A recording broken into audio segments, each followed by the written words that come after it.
Bonjour et bienvenue pour votre message Inspiration divine de ce jeudi 2 janvier 2020. J'ai failli faire l'erreur. 2020. Avec la carte coupée du bois, c'est un conseil de posture aujourd'hui. On vous conseille d'adopter la posture suivante, être ancré dans l'expérience journalière. Comme de faire preuve un peu d'humilité. Et voilà, c'est comme si il fallait poser une accalmie en regard de vos grands rêves, de ce que vous visez, ce pourquoi vous travaillez, se concentrer sur des petites choses, ce qui ne veut pas dire que le grand plan est un renoncement, hein, on ne parle pas de renoncement, mais plutôt d'une sorte de pause. Voyez, que ce soit dans les relations ou dans un projet professionnel, vraiment on vous demande d'être comme en contemplation, que voilà, les choses qu'il y a à faire, il faut les faire et se concentrer dessus uniquement et oublier un petit peu le grand rêve, s'occuper des tâches simples.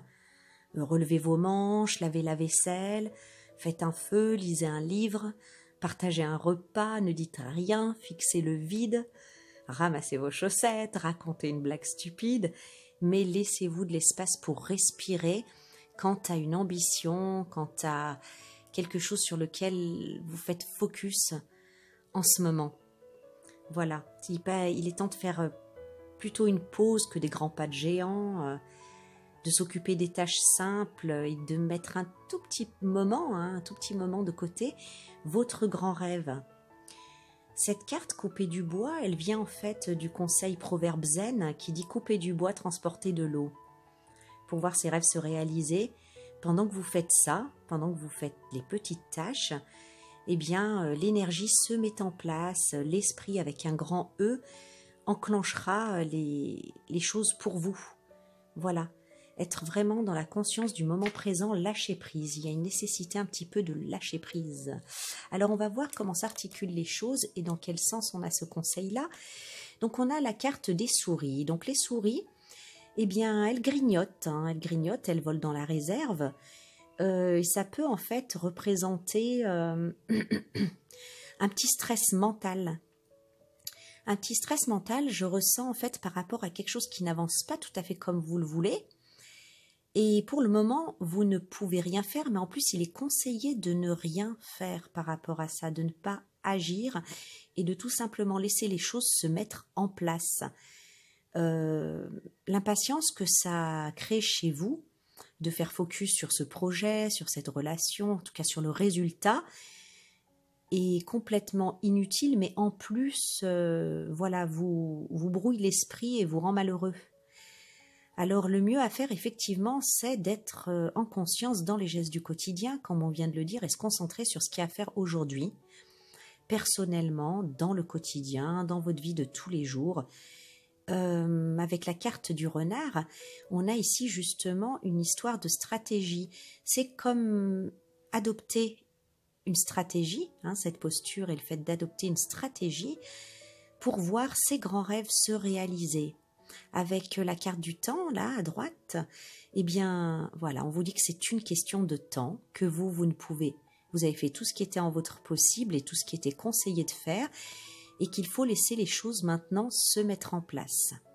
Donc vraiment une invitation à détourner son attention du grand rêve, on va l'appeler comme ça, et occuper un peu son mental, occuper son esprit, avec les gestes du quotidien en les faisant en conscience.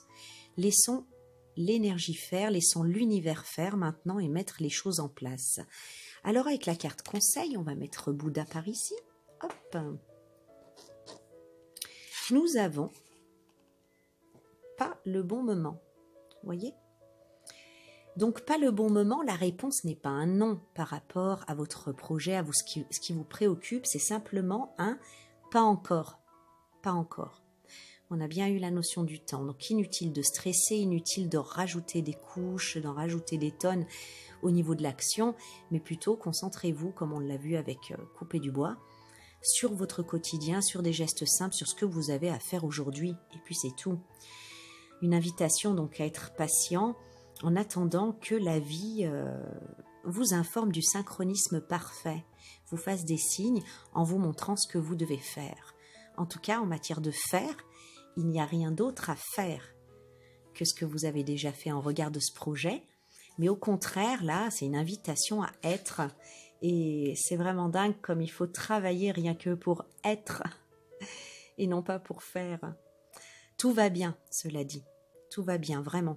C'est juste une question de synchronisme qu'il faut laisser se mettre en place et sur lequel vous n'avez aucun contrôle. Donc pour ne pas